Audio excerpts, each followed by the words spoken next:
tudo bom? Atualmente, muitas pessoas utilizam adoçante no dia a dia, substituíram o açúcar por adoçante, pensando no emagrecimento ou na saúde, mas cometem alguns erros que podem prejudicar a sua saúde, seu processo de emagrecimento, seu conforto no dia a dia. Eu separei para você os 7 principais erros dos adoçantes.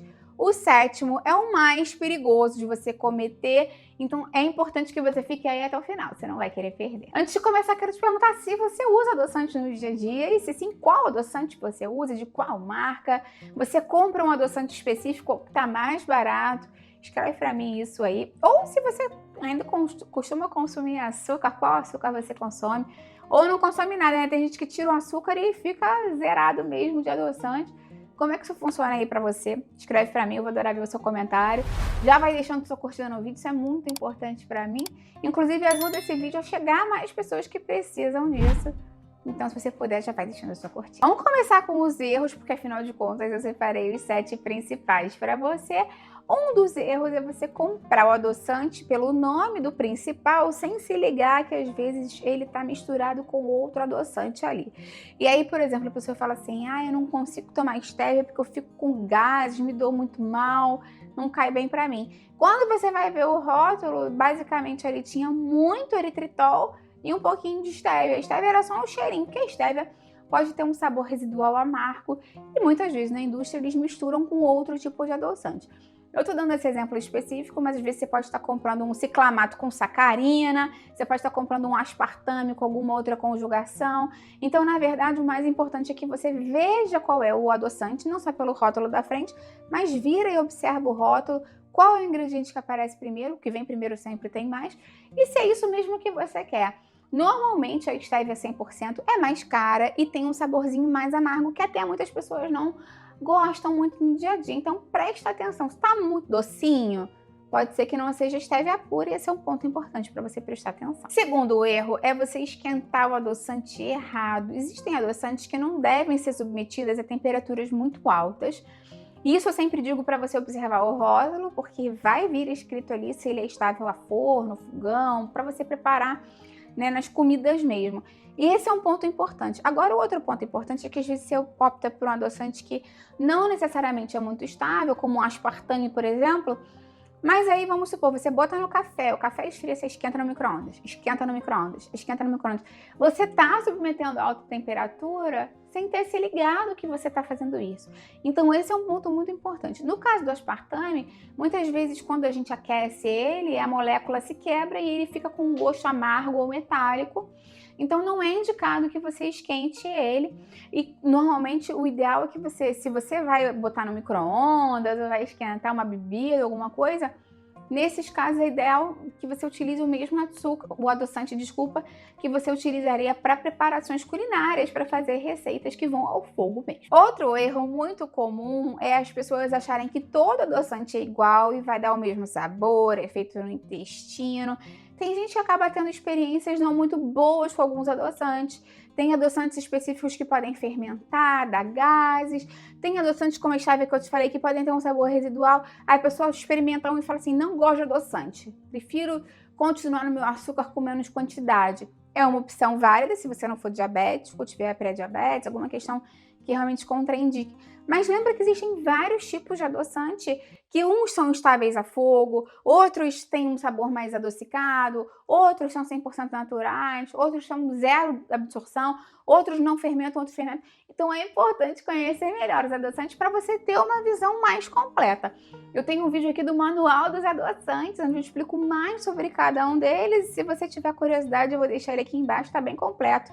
Vou deixar ele aqui na descrição para te ajudar. Um erro também é a pessoa achar que o adoçante pode ser consumido o dia inteiro de forma ilimitada, que não vai dar nenhum tipo de prejuízo para a saúde.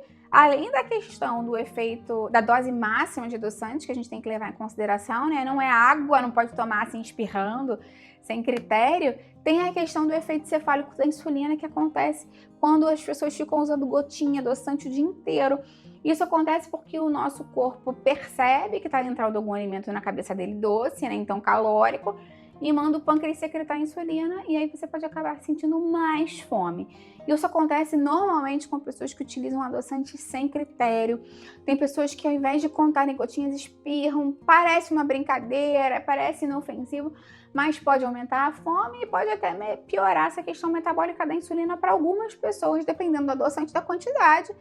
Então, mais uma vez, ele é para ser utilizado com quantidade, como tudo nessa vida, e com parcimônia, né? Para você usar nos momentos específicos e numa quantidade controlada. Um erro muito comum do adoçante também é a pessoa se acostumar com um paladar ultra doce e cada vez mais vai aumentando a dose de adoçante. O adoçante é muito mais adocicado do que o açúcar branco de mesa tradicional, a gente sabe disso. E acaba que as pessoas começam a ficar viciadas nesse sabor doce. Tem gente que começa a botar adoçante na fruta, um iogurte que estava batido com uma fruta, um sabor naturalmente adocicado, bota adoçante para ficar ultra doce.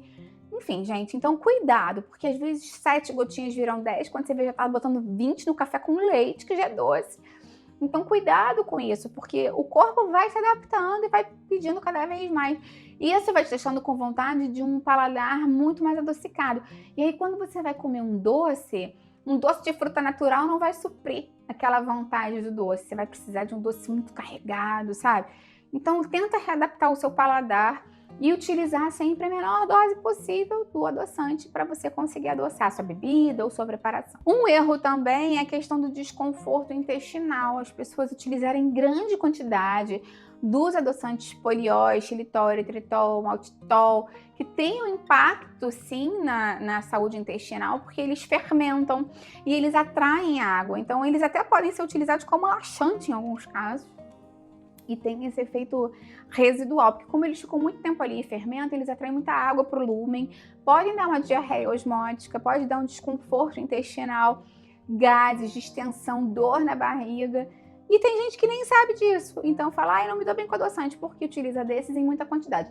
Desses, o que menos impacta o intestino é o eritritol.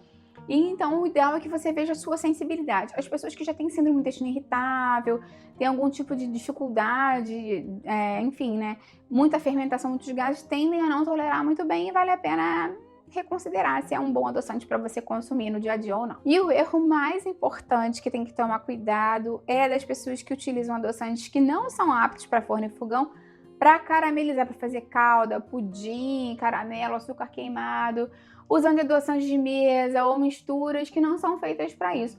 Quando você faz isso, quando você aumenta em muito alta temperatura o adoçante, ele pode queimar e aí ele pode gerar compostos que são irritantes para o estômago, podem ser potencialmente pró-inflamatórios e tem um gosto horrível que pode inclusive estragar a sua receita. Então o ideal é que se você for caramelizar, fazer uma calda, um pudim, ou se você queira mais volume na receita para ficar mais fofinho, que você utilize o xilitol. Ele é o que mais se comporta, apesar dele não ficar dourado igual um caramelo, ele dá aquela caramelizada. Então você pode utilizar o xilitol com água para chegar na textura do caramelo e para botar a cor você coloca baunilha. Eu tenho vídeos aqui no canal fazendo a calda de xilitol que fica perfeita e é uma boa opção. Eu só tenho que deixar um alerta para você com relação ao xilitol, porque o xilitol é muito tóxico para os cães. Inclusive, ele pode dar hipoglicemia severa e matar os bichinhos em poucas horas. É muito importante. Se você fizer algum tipo de preparação com adoçante, nunca dê para o seu animalzinho de estimação, tá?